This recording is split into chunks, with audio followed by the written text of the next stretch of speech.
So I'm excited to be with you today and sort of introduce the class. And I'm going to introduce the class by introducing a little bit about my own background and some of the lessons that I've learned as an entrepreneur, and to talk to you about how the class can really impact you if you look at it in the right way today. I hope that all of you have an open mind and an open spirit so that you can receive the information in a way that will allow you to best benefit you in your own lives as you go through the semester. I think that if you look at this in a non-judgmental way throughout the semester, because everyone will be different, and you look for the ability to pick at the truths, the kernels of truth that are going to be given to you and how they impact your own life, you'll be able to say with Nephi that we did liken everything from the scriptures to our own lives. So, all right, so here's what I think is important about this particular class. A lot of you have come in here and you haven't decided yet who you want to be when you grow up. You haven't decided on your major, you haven't decided what you want to do in life, or how you're going to go out and make your mark in the world. I hope this class helps with that. It should. This clicker is not working very good. Okay, you should learn how to network and the value of networking because a lot of people don't really get that, but it's critical in life. As I think about some of the businesses that I've sold, it came because of networking. All right? The correct process of starting a business. If you really are entrepreneurial, then you'll not fail because you don't have enough money. You'll fail because you don't have enough know-how. And so the whole purpose of this is to give you enough know-how and to help you understand all the different opportunities that exist here in the Marriott School and at the Center for Entrepreneurship and Technology, so that you won't have that issue of how to start a business. And then there will be these lessons learned, principles of successfully running a business. So there's the process of starting a business, which is very different than running a business, okay? So we like to define entrepreneurship as solving the answers to unknown and untested business problems and business models. That's entrepreneurship. Business is executing on a known business problem and a known business model, all right? And I like to say they're like oil and water, and never the twain shall meet, all right? It's really important to understand that if you try to run a business, if you try to start a business like you run a finished business, you'll fail. Just a lot of different cases in point. Microsoft comes up with its new Surface tablet. It's got actually a lot of pretty good features if you've ever played with it. But, you know, they didn't get the whole thing figured out. And as President Uchtdorf likes to say, they didn't have to be off very far, and they wrote off $900 million. Those are smart guys, and it was a billion-dollar mistake. So you can't run an entrepreneurial endeavor like a big business. Big businesses are terrible innovators, and they're efficient operators. And we'll talk about that during the course of the semester. So you'll learn here in the class how to coal or mine out these tidbits of experiences I like to talk about. So I think most of them will be very interesting. But occasionally, if someone isn't particularly interesting to you guys, what you really need to think about is not what they have said, but what they might be able to teach you. I remember sitting and being taught by President Eyring when I was a young priesthood leader many years ago, probably 25 years ago in Olathe, Kansas. And he talked about his father when he was going to church with him when he was a young man. He said, man, that speaker was boring. He said, what do you do, Dad, when you have a boring speaker? And President Eyring's father said, well, I actually just think about the subject that they're giving, and then I start teaching it to myself, and I haven't given myself a bad talk yet. So pretty cool, actually. So also, as with anything, the more you put into this, the more you'll get out of it. This is a relatively easy class, so I call this a relatively easy A. But you really have to ask yourself if you just want it to be easy, or if you want to learn the things that will be necessary to transform your own life. So this is my most important entrepreneurial endeavor. It's my family. They mean more to me than anything else in the whole wide world. We've been married for 33 years. In this picture, I have 4 married children and 7 grandchildren, but now we have 5 married children and 9 grandchildren. So this is really the most important thing to me. And as you talk about money and earning money this entire semester, Don't let the thoughts of becoming wealthy overshadow why you're really here on earth. And so that's an important thing that I can say here at Brigham Young University. So how I got started in business was in 1981. I took a very different path than maybe that you guys had the opportunity of doing. My mother was we had 7 children. My father was a high school English teacher. My mother didn't work. I used all my own money from the time I was 13 years old to fund everything that I had, including most of my missions, so that when I came home to an empty bank account. And I intended to earn money during the summer and start in the fall, because I came home in February after the semester had already started. But lo and behold, a girl that I'd been writing to for about 11 months that I hadn't met before my mission, that girl that I married, we got married. And so that was about 6 or 7 months after I came home from my mission. And about a month after I came home from about a month after we got married, Marilyn got pregnant. So 10 months later, we had Tyler, our oldest son, and I had to ask myself the question how I wanted to deal with that in terms of child care and so on and so forth. So I made the decision to go to school at night. So in my early career, which was in sales and sales management, because the reason I bring this up and the reason it's important is because some of you will decide that you're ready to start a business today, and others will say, I need to go get some experience because I'm not really clear about what I want to do. I don't have a good idea right now, but I want to be prepared when that time comes. So for me, I recognized my own skill set from a couple different things. Number one, I looked at my patriarchal blessing and what it said. Number two, I also knew what I was interested in and what I was good at. And number three, my mission taught me a lot about who I was and what I was capable of in the way of communication. I went into my mission thinking I was going to be a doctor, and I came out knowing that I wanted to be a business guy. I just didn't know how all that would unfold. But I got a job offer right away to sell, and within just a few months, 5 months to be exact, I was the top representative in the company. And it wasn't because I was the most gifted salesperson there. As I sat back and really evaluated why that happened, I came up with really 2 or 3 things. Number one, I realized that no one could outwork me in our company.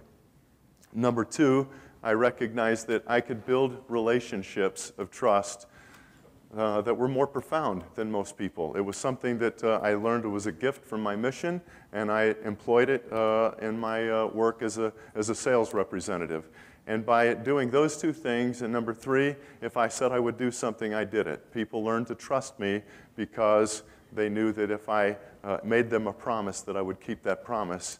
And so I like to say, as a matter of fact, I had one of my one of my customers that he just sat down with me and he said, you know, Scott, how is it that you, and he went into the whole relationship issue and the trust issue, and that was the hallmark, really, of my early sales career.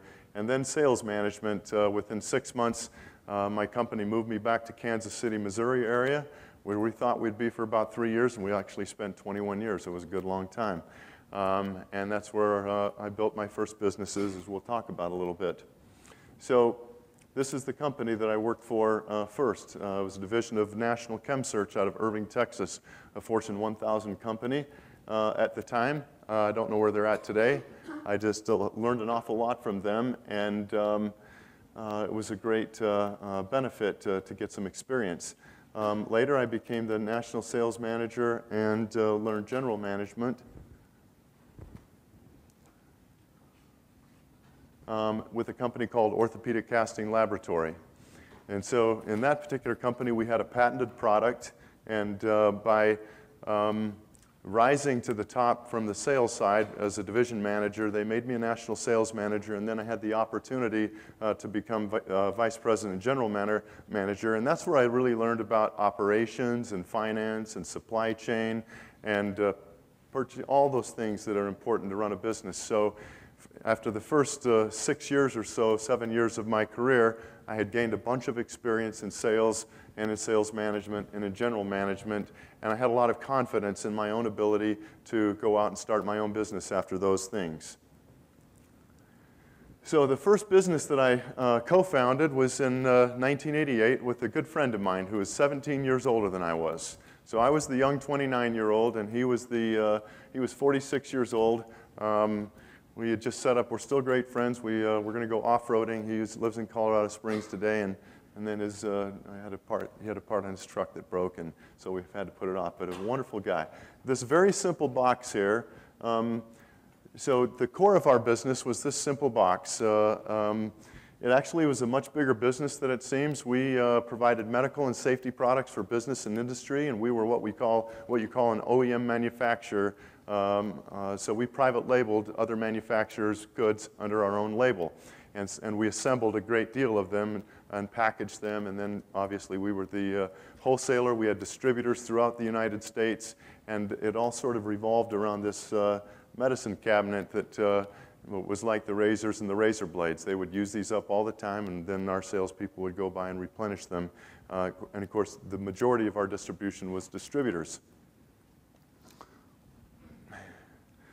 So in starting my business, I mortgaged my home. So I obviously had a lot of confidence in myself. I talked to my wife about it. It was a joint decision. We had about $60,000 in equity in our home that we had acquired over about 6 or 7 years of home ownership, and we put that money at risk. I had 3 children, wife. She didn't work, so I obviously had a lot of confidence in my ability to go out and sell this stuff, and if I didn't, I wouldn't. Entrepreneurs are not, they don't do things that aren't well thought through. They're not just cavalier about this process, not good ones. So, you know, we never suggest that anybody go out and just mortgage their house, you know.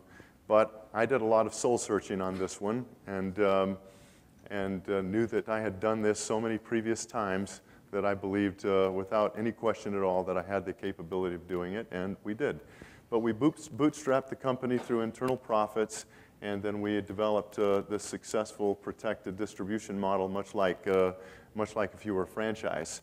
And we developed what was most important, a proprietary sales and management system and general management system to really help our distributors. So when you think about the secret sauce, I took all the 7 years of my learning.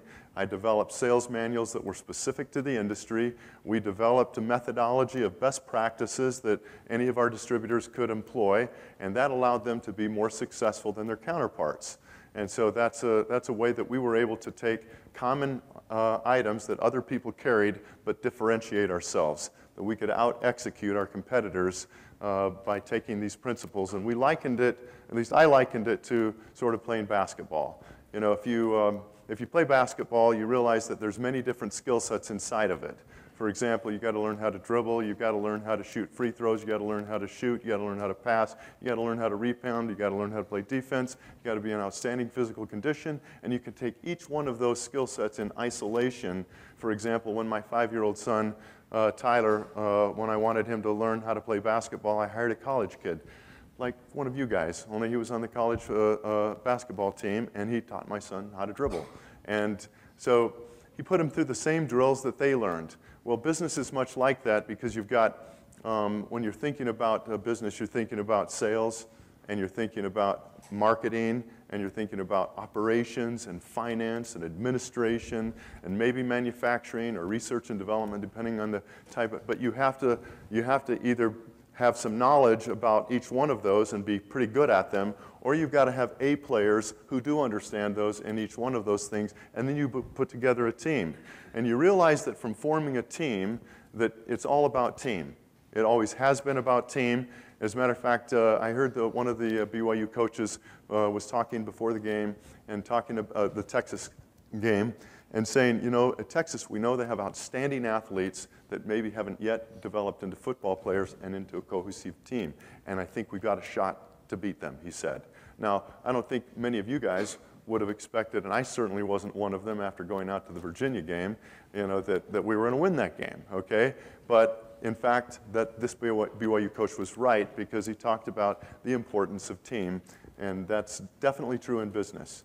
And then we became a nationwide market leader, and what was interesting about that is then that drew attention to national players who were looking to expand their businesses, And Cintas had developed a large footprint. They were the largest in industrial uniforms, and their people operated just the same as our people with big vehicles, stocked with all the inventory, and they would replenish supply. And so this was an area for them to enter a new vertical and to expand out. And so they came into our industry and began to roll it up, and that allowed us to exit the business. I exited actually for the wrong reason. Turned out to be the right thing for me, but and for my partner, but we actually were afraid of this large Fortune 1000 company that at the time was $1 billion in size and now is about $7 billion in size. Let's see, since it's 15 years later. And we thought they would just crush us with their resources. What was interesting to find out was they really wouldn't have. Is that the level of service that we gave and the attention to detail and working with our customers, we weren't at risk. But we assumed that we were at risk, and for that reason, we sold the business. And obviously, it was a nice exit, or we wouldn't have exited. But turned out to be a good situation. So that was my first harvest. And then at this point, my first love is I'm a philosopher. But you can't make money being a philosopher. So obviously, I got involved in business. But I stopped the world and actually was involved in a real entrepreneurial endeavor, writing this book called Where Have All the Profits Gone? My wife will tell you that I worked harder on this book than I did in any of my businesses. That I worked actually 24/6. Actually, I worked 14-hour days, 12 to 14-hour days, 6 days a week, writing this book because I wasn't a PhD in the field. So I had to become one. So to speak. And so reading, 500 books that were this thick, and researching them to the core and really understanding what happened in early Christianity, that took a long time to get to the point where, people who do that for a living, and they do it for years. So it was actually a wonderful experience. Actually has sort of a small cult following. It's not an easy book. As a matter of fact, whenever I was talking to my wife and she was reading the early manuscript, she said, well, Scott, I can tell you that this isn't a book I'm going to be reading. And she hasn't disappointed me. So, but notwithstanding, it was a phenomenal experience. And the reason that I decided to be an author was because of this whole opportunity of learning by faith, learning by doing something, acting instead of being acted upon. And it has transformed my own life and my own understanding of the gospel of Jesus Christ, of the early Christian church and the apostasy, and given me an appreciation I could never have achieved about the restoration without really understanding the stuff that I did. So,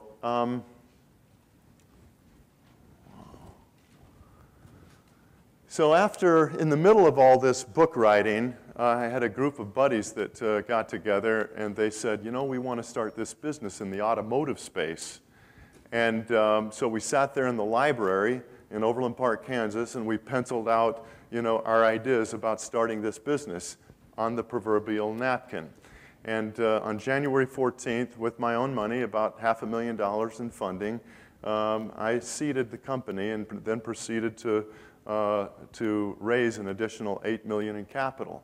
But to show you how difficult business can be and that you don't know what you don't know, there was a situation that occurred. There were actually two things that were interesting. One, in the timing of this, we incorporated on January 14th, 2000. And on February 28th, just a month and a half later, I had a verbal commitment for this $8 million in funding. And, we were nearing the end of the internet bubble. And then on March 12th, 13th, just 2 weeks later, we got an irrevocable letter of intent, LOI. And it was signed and pledging that they were going to do it as a precursor to the definitive agreement, which would obligate them to provide us the $8 million in capital. So we closed the definitive agreement on April 13th, 2000. Well, that was the day that the tech market dropped 318 points and was the beginning of the end of the internet bubble, and it frightened everybody, including this group. And they gave us $1 million, and they reneged on the other $7 million because they were involved in so many of these internet startups, and they were so afraid of what happened, what would happen, and what did happen. So you never know what kinds of things that are going to befall you, in the startup process. You know that things are going to happen, you just don't know what they are. The other thing is we didn't realize that the whole industry would have to go wireless. See, APU Solutions brings together the supply chain of the property casualty insurance companies, the collision repair shops, and the salvage recyclers to bring efficiencies for procuring alternative parts to repair vehicles for the insurance industry when they elect not to total loss them. And the option that they had before was a phone and fax program where they could get to 3 or 4 local salvage yards, recyclers they called them, and then often they wouldn't have the parts available. So that the take rate, or they have what they call LKQ, like, kind, and quality. You can imagine an insurance company is not responsible for replacing an engine that has 100,000 miles on it with a new engine. They don't have to do that. That's not what their contract says.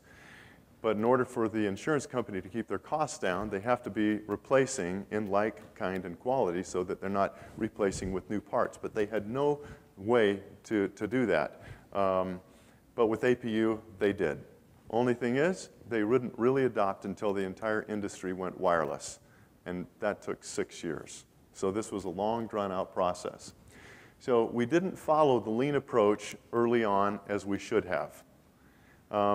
It wasn't something that was being taught back then. This was only my second business. I had never done a technology business before, and so there was a lot to learn on my part that came from experience. So in the lessons learned side, it is to start lean, and we'll talk about that just briefly here before we end, what it means to start a business lean so that you can learn to fail fast, so that you can learn to validate your business model and to get involved heavily with customer development, securing customers. That's the best way that you know that you're going to succeed with your business, is that the product that you've brought to market, people are buying it, and they're loving what you've given them. Also, I've learned that boards could be incredibly helpful. So in my case, one of the best things that I did was surround myself with the brightest people on the planet in that space. And so one of my first business partners or board members was Larry Maddox, who is the father of venture capital in Kansas City. And he had done so many of these ventures. And we brought aboard another guy by the name of Tom Gigax, who was the founder of Tires Plus. And so he was involved in the automotive space and sold his company for a truckload of money, and he was very interested. And then John Leach, who is the former chairman and CEO of Western Auto, which later became Advance Auto Parts. When it was doing $2 billion, he was the CEO and the chairman of the company. And so these were the 3 major individuals that I brought aboard that helped me through the whole process. And the 4 of us funded this company from beginning to end, and we exited just about a year ago as we sold it to a Fortune 1000 company. So incremental learning and timely pivots. One of the things that we were allowed to do, because we did begin to bootstrap after that original tranche of money that we got, was that we were able to not spend so much money learning lessons. We actually were able to learn the lessons a lot more cheaply because we didn't have all that money sitting in the bank. Note all the other guys who were getting, like, there were 12 companies that went this way, and we went this way. 12 that went this way, we were the only one that went this way. They all got institutional funding, ours got denied. They all failed, we finally made it. So having too much money when you don't know how to use it well is not a good idea. And I learned that leadership is everything. There was a moment in time when a couple of my partners, non-LDS, Ernst & Young guys, I told them in the beginning that there were going to be difficulties, that we have no idea what it is that we were going to face, but that we would face difficulties.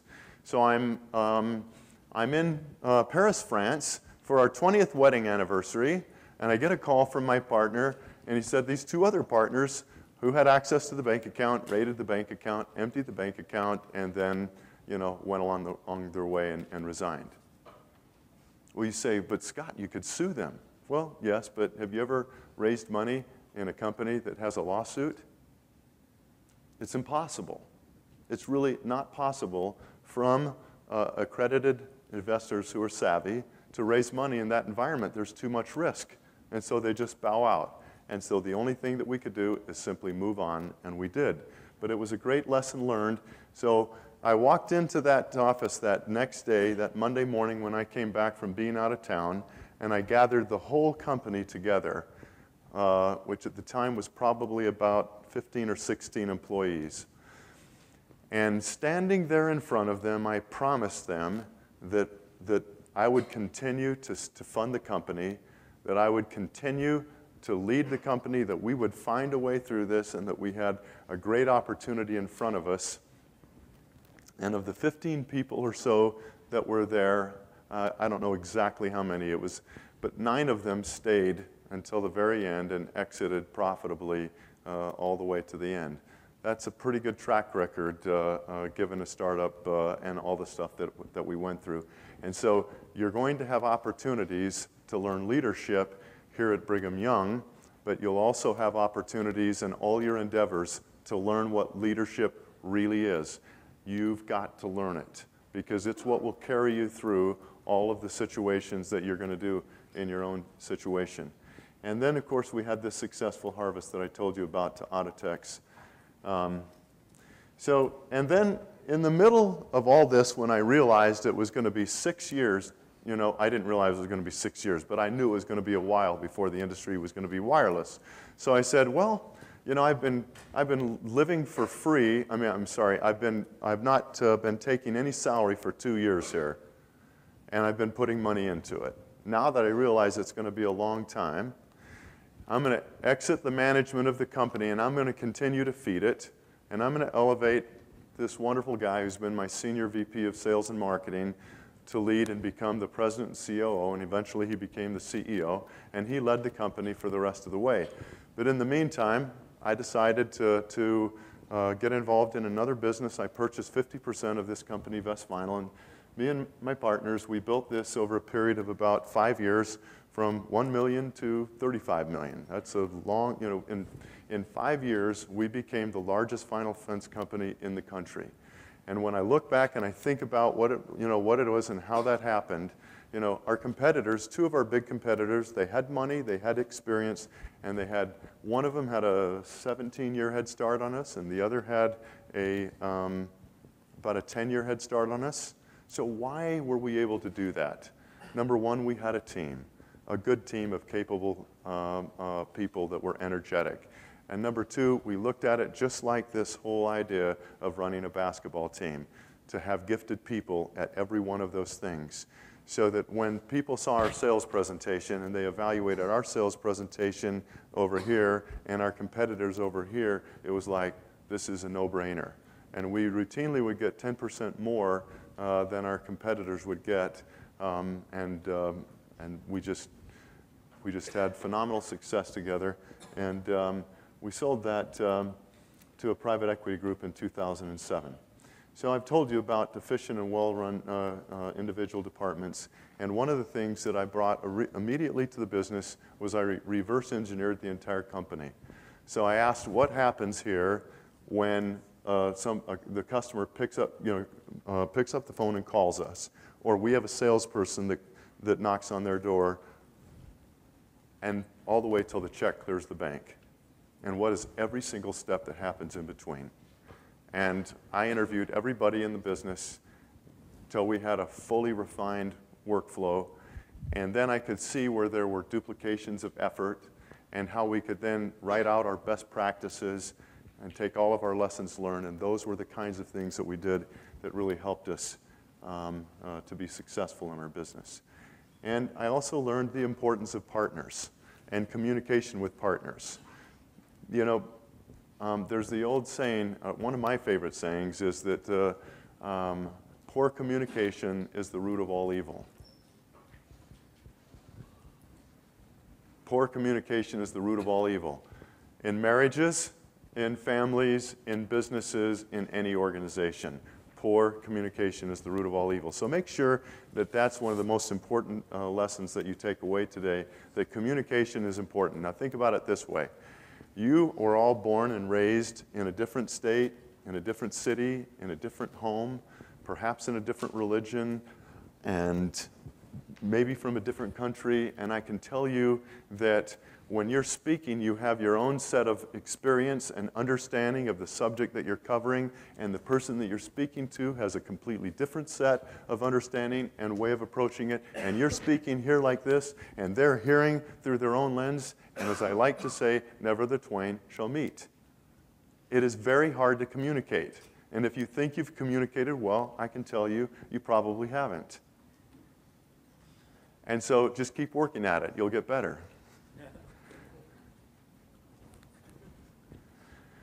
And so then I got involved with another business where I had been a stockholder for a long time, major shareholder, and I became the executive chairman, preparing this company, Health and Benefit Systems, to scale, doing the same things that we had done at Best Final, and putting together all of the best practices, all of the best.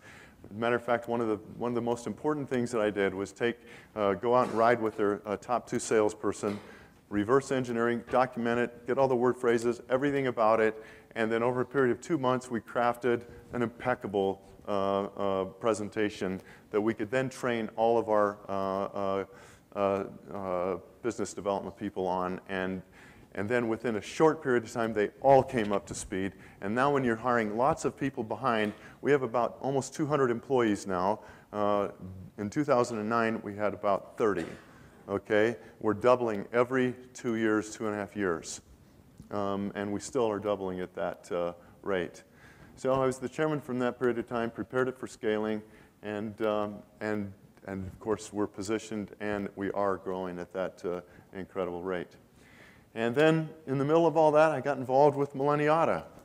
This is permanent archival data storage. Permanent archival data storage. Technology that was developed on this campus. Instead of having a CD that where the information and data begins to degrade after, say, 3 to 7 years, this lasts for over 1,300 years. Instead of being written on biodegradable materials, this is non-biodegradable. And so instead of encountering the half-life immediately that you would consider with biodegradable materials, this is a rock-like substance that's etched by laser. And so using empirical studies by third parties and several different, it lasts for over that long. But just to show you something that's important, this early team that had this, they raised $15 million of shareholder value, shareholder money. They went through it. They blew through it in 2 years. There was no sales, no revenue in the company. They were paying themselves very high salaries. At one point, the burn rate was $800,000 a month pre-revenue generation because they were so caught up with their technology thinking people would just, burn a path to their door. Well, 2 years ago, I came in with another guy and actually a group of people, and we shut down the company, got elected to the board, and I developed a strategy with this team for execution, and now we're into LG and iMation and Samsung and Philips and Magnavox, and we're into Acer and Asus and HP and Dell. I mean, the list goes on. Because we learned from the mistakes of the past businesses that we had each been involved in, and we understood the process of how you actually start a business instead of after it's already going. And so that became an important enterprise, and over the course of the semester, we can learn from some of these particular things. So, and this is my most recent adventure. This is just a few months old. And although I work here full-time, I'm serving as executive chairman of this. And we took a fragmented industry. And the reason I'm sharing all this is so you can get an idea of the kinds of things that you can do and realize that I never had an idea, one, of my own. Not one. But I understood the process of a startup, and I understood how to run a business. And so I am always looking, for the next right thing. And when I find the right thing and it fits and matches the principles, then that's the time that I decide to start a business. And this is a highly fragmented industry. There's 80,000 towers, and there's no market leader. They're unorganized, no professionals, and it's a perfect industry ripe for picking, and so we're into it. And of course, then here at the center, over the last 4 years, we've developed sort of a juggernaut here at Brigham Young University. We have a fantastic and marvelous team, and we have more resources here at Brigham Young University to help you start a business in the right way than probably any university on the campus. I mean, in the world. And I can tell you that because we took our teams back to the International Business Model Competition at Harvard University. There were 100 universities that participated, 1,384 teams, and BYU took first and second and fourth and fifth. And if you would have seen it as objective, inexperienced bystanders, you would have said, those other guys are junior high folks compared to these BYU teams. That's how distinctly different our teams were. So I'm telling you that there's some great opportunities that are available. All right, so we're going to have to rush through this a little bit. We got started just a little bit late.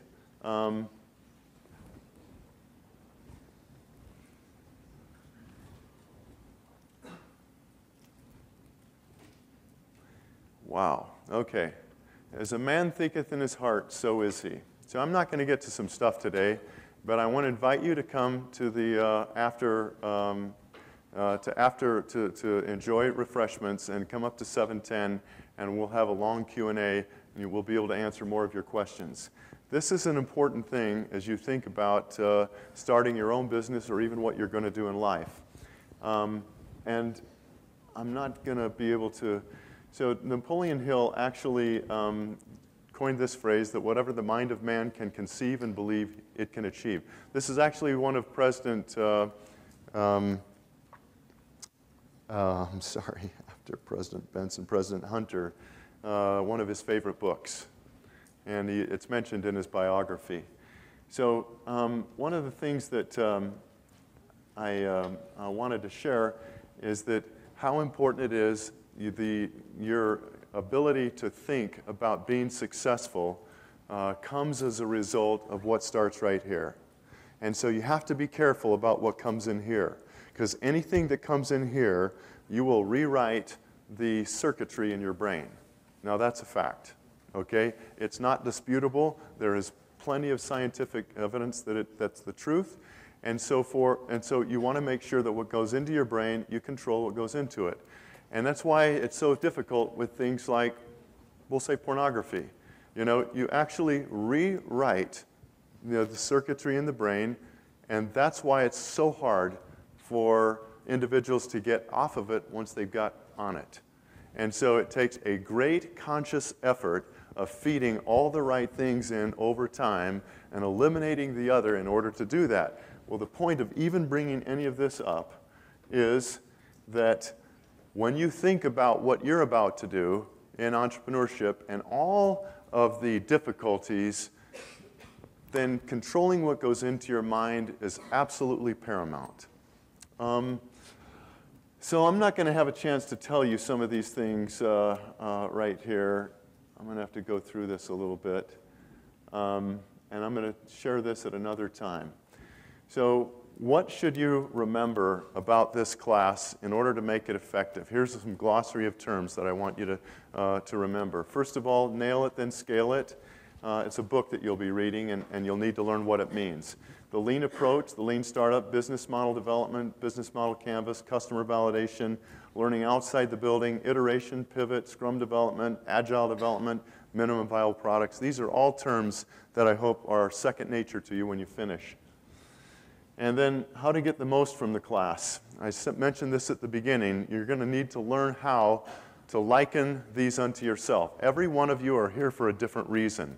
There's no reason why you should look at this material as being cookie cutter stuff that's designed for each of you in the same way. It's not. You'll have very different outcomes in your lives based on your own interest and God's plan. And so you need to be able to understand how to liken this to yourself and then listen to the Spirit and take good notes. As I said, practice this leadership. This is one of my favorite lines. one of my favorite sayings. My kids all know it well. Successful people are successful because they're willing to do the things that unsuccessful people are not willing to do. Remember this, that constraints are your best friend. When you learn about constraints and that you're busy and you've got 10,000 things to do and you can't fit one more thing in, when you attack that and don't use that as an excuse, then you'll be able to be successful. And don't walk until I tell you this one short story. And this is about getting the message to Garcia. So in getting the message to Garcia, you can look at it online, A Message to Garcia. I've been teaching this for 30 years. And my first business partner, he was a captain in the Army. And so this is sort of, was one of his big things. But during the Spanish-American War, at the close of the 19th century, going into the 20th century, America was at war with Spain. And we were allied with General Calixto Garcia, and he was somewhere in the mountains of Cuba and heading up the insurgency, allied with the Americans. And President McKinley had a very important message to get to him.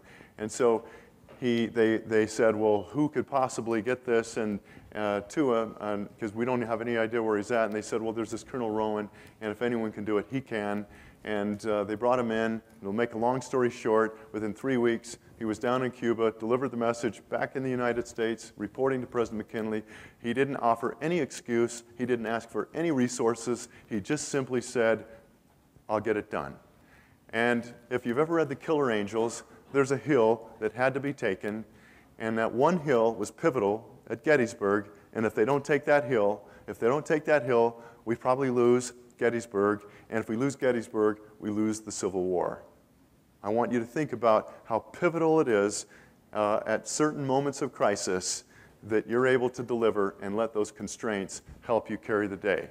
It's going to be awesome having you this semester. I'll be available in 470 in the Tanner Building, and hope that you have a great semester, and I hope that you'll join me as this right here. Most students don't attend the Q&A, so whenever you think about not attending the Q&A, just remember, oh, successful people are successful because they're willing to do the things that unsuccessful people are not willing to do. God bless. We'll see you.